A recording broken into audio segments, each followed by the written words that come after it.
한 주간 법조계 주요 이슈 짚어보는 뉴스뷰 시간입니다. 어제부터 시행된 개정정보통신망법을 놓고 논란이 이어지고 있는데요. 양은경 조선일보 기자와 함께 주요 쟁점들 자세히 짚어보겠습니다. 안녕하세요. 안녕하세요. 자, 양 기자, 여당에서는 이 법을 허위 조작 정보 근절법이라고 하던데 네. 제일 많이 바뀐 부분이 어떤 겁니까? 일단 불법 정보하고 허위 조작 정보를 이제 유통을 규제하는 것이 이제 이 법의 핵심이고요. 네.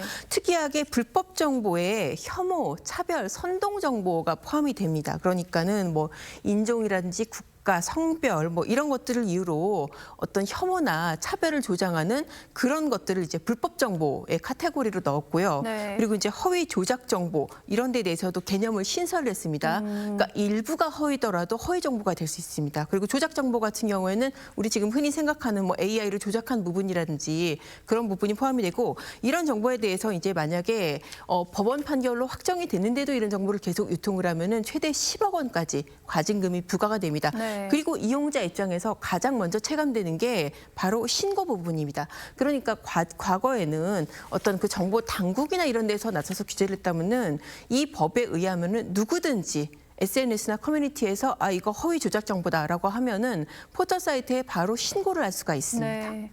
그러니까 일단 허위 조작 정보라는 개념 자체가 새로 생긴 거고요.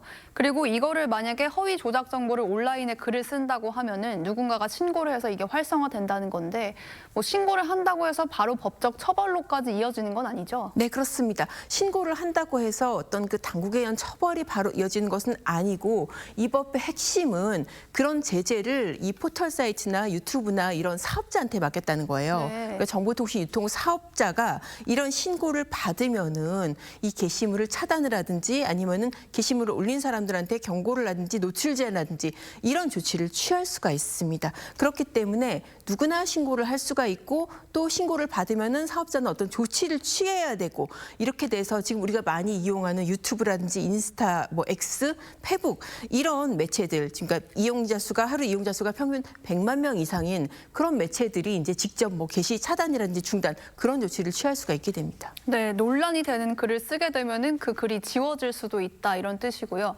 그리고 또 그런 글을 썼을 때 실제 손해액의 5배까지 가중 손해배상을 청구할 수 있도록 했다. 이 부분도 논란인데, 네. 그러면은 이 법에서 가장 엄하게 처벌하는 부분은 어떤 겁니까? 가장 엄하게 처벌하는 게 일단 X로 보면 이제 확정 판결로 가짜 정보라는 게 알려진 그런 내용을 유통하는 경우에 지금 최대 10억 원까지 과징금을 물리게 한 그게 이제 아마 X로는 가장 고액일 것 같고요. 네. 일단 실제 손해액의 5배라고 하니까 만약에 손해액이 정말 뭐 2억이 넘는다고 하면 10억을 더 넘을 수가 있겠죠.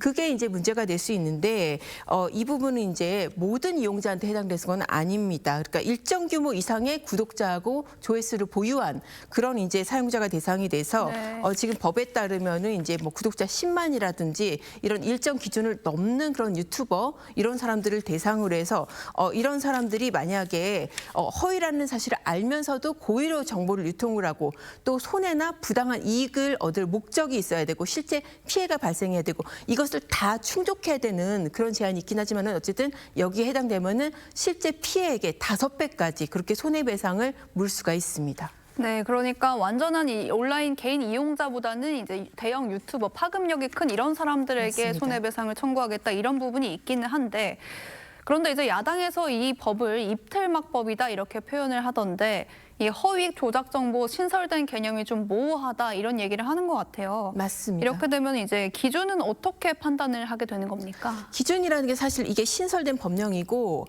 법 자체로도 표현이 좀 굉장히 애매한 부분이 네. 있습니다. 허위 정보가 무엇인지, 조작 정보가 무엇인지, 불법이 무엇인지, 특히 이제 어떤 차별이나 혐오 표현 같은 경우에 상당히 많이 논란이 될 것으로 네. 보이는데요. 문제는 이 판단을 일단 민간 플랫폼이 하게 되고요. 플랫폼의 어떤 자체 기구라든지 그리고 이제 만약에 부족할 경우에는 사실 확인 단체라고 해서 민간 사실 확인 단체 팩트 체크 기능을 이용을 할 수가 있습니다. 네. 그런데 이 민간 사실 확인 단체라는 게 정부 구체적으로 방위통위가 지원을 할 수가 있거든요.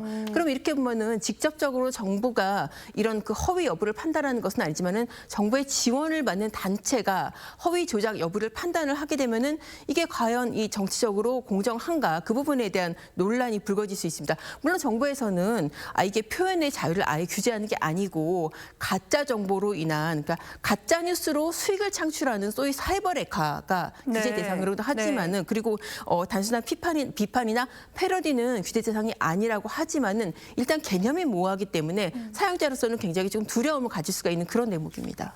네, 이게 아무래도 주관적인 판단이 개입될 수밖에 없다 보니까 플랫폼 사업자 입장에서도 조금 부담이 될 것 같고 또 법정에서도 이렇게 개인들이 쓴 말을 다 일일이 판결을 해야 되는 게 부담스러울 수도 있을 것 같은데 법 쪽의 의견 어떻습니까? 법 쪽에서도 굉장히 비판적인 의견이 많습니다. 일단은 기존에 사실 이런 문제되는 사항을 명예훼손으로 처벌을 가능했거든요. 네. 명예훼손으로 민형사상 책임을 물 수가 있는 부분인데 거기에 더해서 어떤 불법 허위 정보라든지 뭐 조작 정보, 혐오, 차별 표현 뭐 이런 것까지 도입을 하게 되면은 판사들 입장에서도 과연 뭐가 혐오고 뭐가 차별이고 뭐가 선동인지 이것을 판단할 기준이 전혀 없기 때문에 그것을 앞으로 판례를 통해서 이제 만들어 나가야 되는 그런 상황이고 무엇보다 법문 자체로는 이게 어느 범주까지 처벌하는 것인지 어느 범주까지 손해배상 범위인지 알기가 어렵다는 거 그런 면에서 이제 많은 전문가들이 이게 너무 법적으로 불명확하다 이제 그런 비판이 제기되고 있는 것이죠.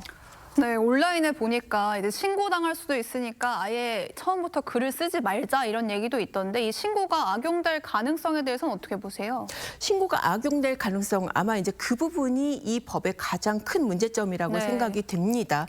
물론 이제 뭐 법 자체로도 어떤 정당한 비판이라든지 공적 부분에 대한 비판 이거를 막는 건 아니라고는 하지만은 일단 법문 자체가 누구든지 신고를 할 수가 있게 됐고 네. 신고를 받으면은 사업자는 어떤 조치를 취해야 되니까 과연 그러면 신고의 남용을 어떻게 막을 것인지 제가 이제 법문을 다 찾아봐도 그나마 해당될 수 있는 부분이라는 것은 이 절차를 통해서 만약에 이제 법원에서 이거는 손해배상 대상이 아니라고 판결이 났을 경우에 그 변호사 비용을 문제를 제기한 사람한테 물릴 수 있게 한 부분이 네. 있습니다. 그런데 그거는 이미 판결이 난 이후잖아요. 그 사이에 이 판결에 대응해야 되는 이런 고통이라든지 부담 이 부분에 대해서는 대책이 없다는 게 이 법의 가장 큰 문제점 중에 하나라고 볼 수가 있습니다. 네, 일단 어제부터 시행이 됐으니까 이 법이 실제로 적용되는 사례를 좀 지켜봐야 할 것 같습니다. 양 기자 오늘 이야기 잘 들었습니다. 네, 감사합니다.